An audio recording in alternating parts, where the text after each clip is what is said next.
I started drinking when I was about 16 years old. Wasn't necessarily alcoholic at that stage, but a lot of binge drinking. It was after an event that happened, a family situation that I didn't manage very well. My drinking escalated from there. For a short time I managed it. I got through school, went to university. When I went to university, it really tipped over. I started drinking in the mornings, I'd be drinking in lectures. That time in my life, I didn't really think I had a problem. A lot of other people were drinking like that at university, but it, again, soon escalated. After I left university, I was working in the holidays at a pub, and I decided to make that my full-time job, even though I just got a degree. I worked at the pub with somebody who was a close friend who eventually bought the pub. He is also now in recovery. But the two of us drinking very heavily at the time was very chaotic. There were lots of consequences during that time. We nearly lost the licence a couple of times. There were a few accidents. I wrote off a couple of cars in that period. Eventually I left that job. And that's really when things escalated. I was at home 24/7, drinking on my own. I was ordering alcohol in because I'd written off my car, so I couldn't get anywhere. It's completely remote. It was next to a river in the middle of nowhere. And it got to a point where I contemplated taking my life. And at that moment was when I decided I needed to make a decision. I don't know that I necessarily thought I had a problem at that point, but I knew that I needed to do something because the consequences were building and I wasn't able to manage them. I spoke to my parents and told them I thought I had a drink problem. Again, don't think I actually believed it. So I went to rehab. I stayed the duration, but I didn't enjoy it at all. After I left rehab, I went to a dry house.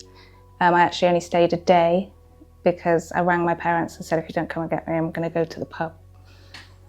I quickly relapsed as soon as I came out of rehab, on and off for about 6 months.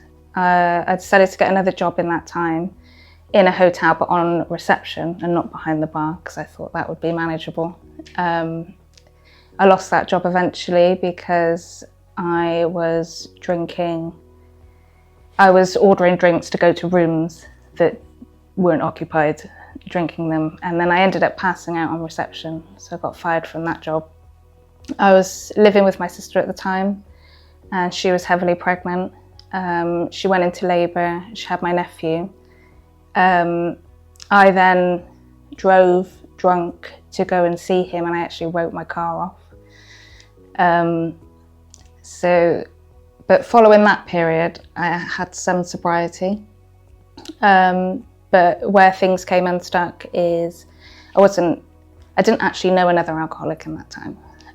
So some people would say I probably was what they term a dry drunk.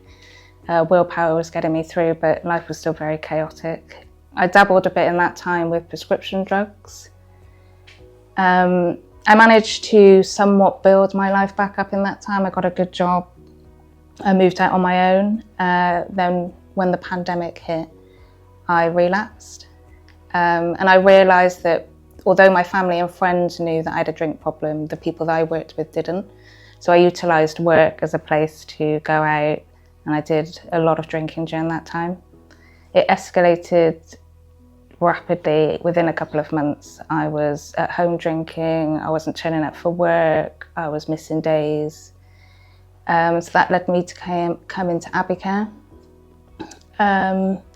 I came in June 2023, and I've been sober since then. You're so isolated in addiction that being in a community setting where you're living and learning around people is really beneficial. I had an amazing key worker, and during our first key worker session, I really felt understood, and that was probably the first time ever that I really felt like somebody understood me. And there was an element of trust there that I could really trust in the suggestions that were being given to me, and this really was the right thing that I needed to be doing. I learned so much during treatment. because I didn't know anything about addiction. And to learn that it's an illness and that it can be managed and there are other people managing it, it's been hugely beneficial. Having Abbeycare, aftercare was critical for me once I left, because it was just something community-based that I could trust. The people there I knew, so that massively helped, and we'd all been through the same journey. And although you have connection in fellowship, it's a different kind of connection when you've been through treatment together.